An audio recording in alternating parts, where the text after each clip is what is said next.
যে ভারত আমাদের দেশকে স্বাধীনতা যুদ্ধে সহায়তা করেছে, তার সঙ্গে শত্রুতা করা তো প্রশ্নই আসে না।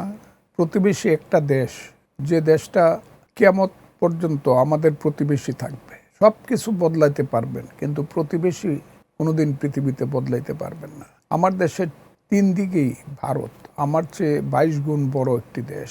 মুক্তিযুদ্ধের সময় যে ভারত তার সমস্ত কিছু দিয়ে, তার অর্থ, তার অস্ত্র, তার খাবার, শুধু তাই নয়, ইন্দিরা গান্ধী বাংলাদেশকে স্বাধীন করার জন্য বিশ্বযুদ্ধের রিস্ক নিয়েছিলেন। ভারতকে অস্তিত্বহীন করার জন্য সপ্তম নৌবহর যখন এসে পড়ছে, তখন রাশিয়ার সঙ্গে চুক্তি অনুযায়ী রাশিয়া যদি আমেরিকাকে, তখনকার সোভিয়েত ইউনিয়ন আমেরিকাকে যদি পারমাণবিক যুদ্ধের যদি হুমকি না দিত এবং 3টা ভেটো পরপর 11, 12, 13 ডিসেম্বর যদি না দিত, তাহলে ইন্ডিয়ার অস্তিত্ব নিয়ে টানাটানি হতো। সেই অস্তিত্বের প্রশ্নেও অটল থেকে যে ভারত আমাদের দেশকে স্বাধীনতা যুদ্ধে সহায়তা করেছে, তার সঙ্গে শত্রুতা করা তো প্রশ্নই আসে না।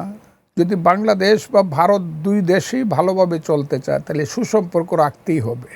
এটাই সুস্থ আন্তর্জাতিক রাজনীতির মূল ব্যাপার হবে বলে আমার মনে হয়।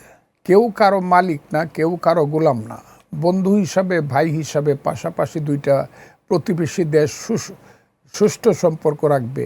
এইটাই আমাকে যদি জিজ্ঞাসা করেন, এটা আমার কাম্য, আমি এটা চাই, এটা থাকুক, একটা সুষ্ঠু সম্পর্ক আমাদের মধ্যে থাকুক।